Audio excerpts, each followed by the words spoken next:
Shalom teman-teman semuanya, hari ini aku mau membagikan sharing dari Mazmur 76 sampai 77. Sebelumnya mari kita mendengarkan Alkitab Suara. Untuk pemimpin biduan dengan permainan kecapi, Mazmur Asaf, nyanyian. Allah terkenal di Yehuda, namanya masyhur di Israel. Di Salem sudah ada pondoknya, dan kediamannya di Sion. Di sanalah dipatahkannya panah yang berkilat, perisai dan pedang, dan alat perang. Selah. Mazmur 76 ditulis oleh Asaf. Dalam ayat 2, Asaf mengatakan bahwa Salem menjadi pondoknya Tuhan. Sebelum lanjut, saya mau memberitahu bahwa biasanya dalam Alkitab, pondok Tuhan diartikan sebagai tempat persembunyian yang aman. Nah, mari kita lanjut lagi. Asaf juga mengatakan jika Sion adalah tempat kediamannya Tuhan. Kedua tempat ini sama-sama memiliki arti yang sama. Salem artinya Shalom, dan Sion atau Yerusalem memiliki arti sebagai tempat pengajaran Shalom. Dan di ayat 3, Asaf bilang, kalau di tempat itu, Tuhan mematahkan semua alat-alat perang. Karena kedua tempat itu menghasilkan Shalom.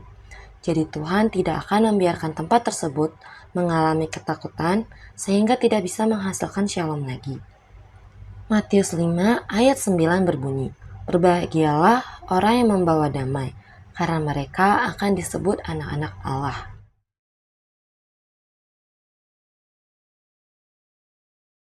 Jadi kesimpulan pertama yang kita dapat dari Mazmur 76 adalah kita harus menghasilkan Shalom seperti kedua tempat tersebut.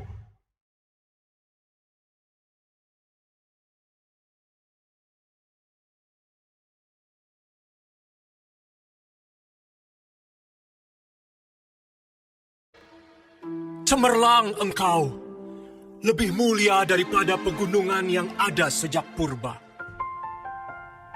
Orang-orang yang berani telah dijarah, mereka terlelap dalam tidurnya. Dan semua orang-orang yang gagah perkasa kehilangan kekuatannya. Oleh sebab hardikmu ya Allah Yakub, tertidur lelap baik pengendara maupun kuda. Dahsyat engkau. Siapakah yang tahan berdiri di hadapanmu pada saat engkau murka? Dari langit engkau memperdengarkan keputusanmu. Bumi takut dan tertegun. Selanjutnya pada ayat 4-9 dikatakan bahwa cahaya Tuhan lebih mulia dibandingkan gunung-gunung yang telah mengambil banyak jiwa.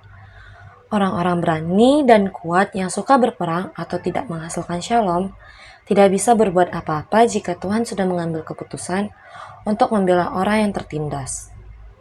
Orang-orang tersebut dikasih Tuhan keberanian dan kekuatan, tapi mereka tidak menggunakan hal itu untuk menghasilkan Shalom, melainkan membuat orang-orang lain tertindas. Pertanyaannya adalah, apakah kita sudah menghasilkan Shalom dengan apa yang sudah Tuhan kasih untuk kita? Kepintaran bisa jadi salah satu hal yang kita dapatkan, tapi bisa membuat tidak Shalom.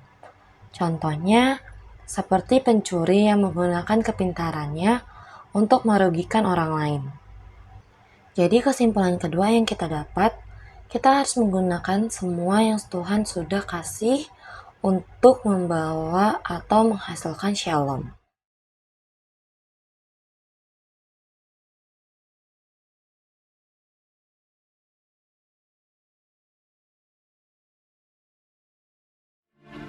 Pada waktu Allah bangkit untuk memberi penghukuman, untuk menyelamatkan semua yang tertindas di bumi.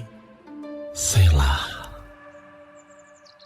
Sesungguhnya panas hati manusia akan menjadi syukur bagimu, dan sisa panas hati itu akan kau perikat pinggangkan.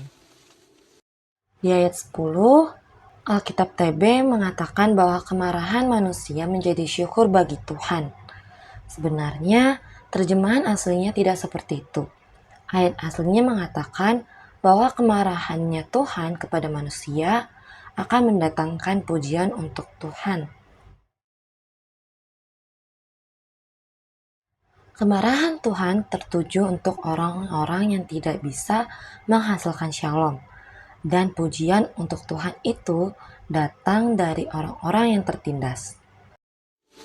Bernasarlah dan bayarlah nasarmu itu kepada Tuhan Allahmu. Biarlah semua orang yang di sekelilingnya menyampaikan persembahan kepada Dia yang ditakuti.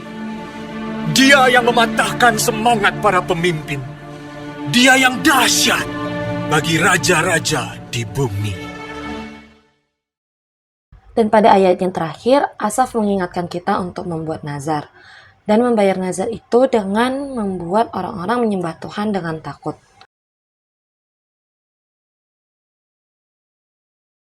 Dan kesimpulan dari Mazmur 76 ini adalah kita harus bisa menghasilkan shalom melalui apa yang Tuhan kasih kepada kita. Mungkin melalui kepintaran, melalui kekuatan, melalui pertemanan kita, melalui keluarga kita, dan lain sebagainya.